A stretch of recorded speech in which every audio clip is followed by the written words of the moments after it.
Hello students, आज की class में हम बात करेंगे entropy change for a solid. Solid में एंट्रोपी चेंज हम कैसे कैलकुलेट करते हैं, आज की क्लास में हम वो देखते हैं। देखिए, सॉलिड में एक इंपॉर्टेंट पॉइंट है कि सॉलिड का वॉल्यूम क्या रहेगा, कांस्टेंट। इवन अगर हम हीट ट्रांसफर भी कर देंगे तो वॉल्यूम क्या बना रहेगा, कांस्टेंट। जैसे कि हमने एक सॉलिड ली, सॉलिड में अगर हमने हीट ट्रांसफर की क्यू अमाउंट की, इनिशियली इसका टेम्परेचर T1 है, हीट ट्रांसफर करने से टेम्परेचर कितना हो गया, T2। अगर हम ये मान रहे हैं कि वॉल्यूम में कोई चेंज, इतना ज्यादा चेंज नहीं आया, वॉल्यूम क्या रहा है, कांस्टेंट, और एटमॉस्फेरिक प्रेशर जो है वो भी क्या है, कांस्टेंट। तो इस तरह के केसेस के लिए आपको एंट्रोपी चेंज कैलकुलेट करना है, तो कौन सा फॉर्मूला हम लगाएंगे।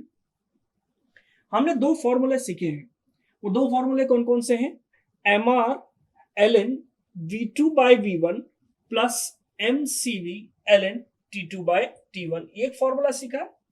ये फॉर्मूला कब लगाया जाता है, जब आपको क्वेश्चन में वॉल्यूम में चेंज और टेम्परेचर में चेंज गिवन हो। फॉर एग्जांपल कोई प्रोसेस हो रही है जो कांस्टेंट प्रेशर प्रोसेस है, वॉल्यूम में चेंज आ गया, ओके, और टेम्परेचर में चेंज आ गया, और आपको एंट्रोपी में चेंज कैलकुलेट करना है, तो ये फॉर्मूला आप अप्लाई कर सकते हैं। इस फॉर्मूले में अगर मैं ये कंडीशन लगा दूं कि वॉल्यूम सेम है, तो V1 इज इक्वल टू क्या है, V2 है। V1 बराबर V2 है, तो ये दोनों आपस में क्या हो जाएंगे, कैंसिल आउट हो जाएंगे। तो चेंज इन एंट्रोपी का फॉर्मूला क्या आ जाएगा, mr ln V2 by V1, तो आपस में क्या हो गया, cancel, plus mcv ln T2 by T1। यहां पर आ गया log 1। log 1 की जो वैल्यू है वो कितनी होती है, 0। log 1 0 होता है, तो log 1 0 हो गया, तो ये पूरी वैल्यू 0 हो गई। तो चेंज इन एंट्रोपी का फॉर्मूला आ गया हमारे पास, mcv ln T2 bye T1। ये फॉर्मूला हम अप्लाई करेंगे अगर कोई सॉलिड है और सॉलिड की एंट्रोपी में अगर आपको चेंज कैलकुलेट करना है, तो ये फॉर्मूला हम अप्लाई कर सकते हैं। इस फॉर्मूले को हम कांस्टेंट प्रेशर फॉर्मूले से भी कैलकुलेट कर सकते हैं, जो हमने एक और फॉर्मूला ट्राई किया था, ds इज इक्वल्स टू, यहाँ पर प्रेशर की, यहाँ पर वॉल्यूम की जगह क्या था, प्रेशर, ओके, और यहाँ cv की जगह क्या था, cp। तो mcp ln T2 by T1 minus mr ln P2 by P1, ये फॉर्मूला भी है हमारे पास, ओके।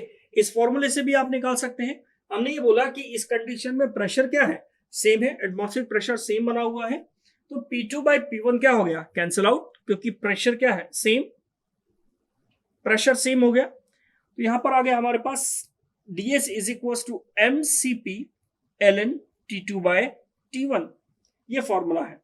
अब देखिए, इस फॉर्मूले में और इस फॉर्मूले में डिफरेंस क्या है, ये mcv ln T2 by T1 है, ये mcp ln T2 by T1 है, लेकिन ये दोनों ही फॉर्मूले सेम है, क्योंकि हम यहां पर बात कर रहे हैं किसकी, सॉलिड की, और सॉलिड की जो स्पेसिफिक हीट की वैल्यू होती है वो सेम होती है, cp cv के बराबर ही होता है।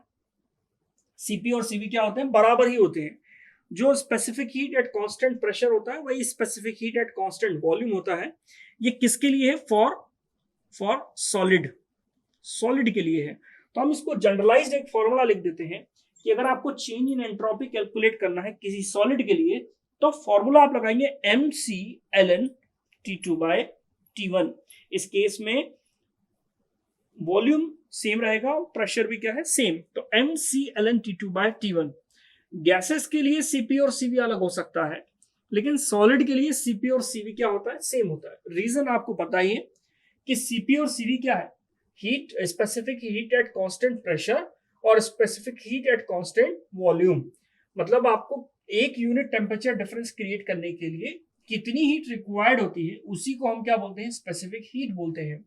कांस्टेंट वॉल्यूम और कांस्टेंट प्रेशर प्रोसेस में अलग अलग कहानी हो जाती है, लेकिन सॉलिड के केस में तो कोई दिक्कत ही नहीं है, सॉलिड में वॉल्यूम और प्रेशर दोनों ही कांस्टेंट है, तो इसमें specific heat constant volume, specific heat constant pressure same ही रहेगा, ठीक है, दोनों वैल्यू क्या रहेंगी, सेम ही रहेंगी। तो ये फॉर्मूला निकल कर आया है, ये फॉर्मूला आपको ध्यान रखना है। हम न्यूमेरिकल करेंगे इस पर बेस्ड, जिसमें कि सॉलिड से रिलेटेड क्वेश्चन होंगे। किस प्रकार के क्वेश्चन होंगे कि एक पॉन्ड है, एक तालाब है, इस तालाब में, इस पॉन्ड में हमने क्या किया, एक क्यूब डाल दिया, ओके, ये क्यूब है, इस पॉन्ड में डाल दिया हमने। जैसे इस क्यूब को इस तालाब में डाला, इस तालाब का जो इस पॉन्ड के जो वाटर का टेम्परेचर है वो T1 डिग्री सेंटीग्रेड है, और इसका टेम्परेचर कितना है, T2 डिग्री सेंटीग्रेड है। और एग्जांपल, इसका टेम्परेचर 100 डिग्री सेंटीग्रेड है और इस क्यूब का टेम्परेचर 30 डिग्री सेंटीग्रेड है। जैसे ही इस क्यूब को इस पॉन्ड के अंदर डाला, क्यूब का टेम्परेचर धीरे धीरे राइज होगा, कहां तक बढ़ेगा, 100 डिग्री सेंटीग्रेड तक। तो 30 से 100 जाने में इस सॉलिड की एंट्रोपी में कितना चेंज आया वो कैलकुलेट करना है। तो फॉर्मूला क्या लगा रहे होंगे, mCln T2/T1। ओके, दूसरा क्वेश्चन वो ये पूछ सकता है कि बताइए इस तालाब की एंट्रोपी में कितना चेंज आया, ये भी हम कैलकुलेट कर सकते हैं इसी फॉर्मूले से, क्योंकि लिक्विड की एंट्रोपी अगर आपको चाहिए तो लिक्विड की एंट्रोपी का भी यही फॉर्मूला होता है। लिक्विड की एंट्रोपी में भी अगर आपको फॉर्मूला लगाना है तो उसमें भी हम ये मान लेते हैं कि वॉल्यूम में ज्यादा चेंज नहीं आएगा, तो वॉल्यूम को कांस्टेंट रख के इसी फॉर्मूले को हम अप्लाई कर देते हैं।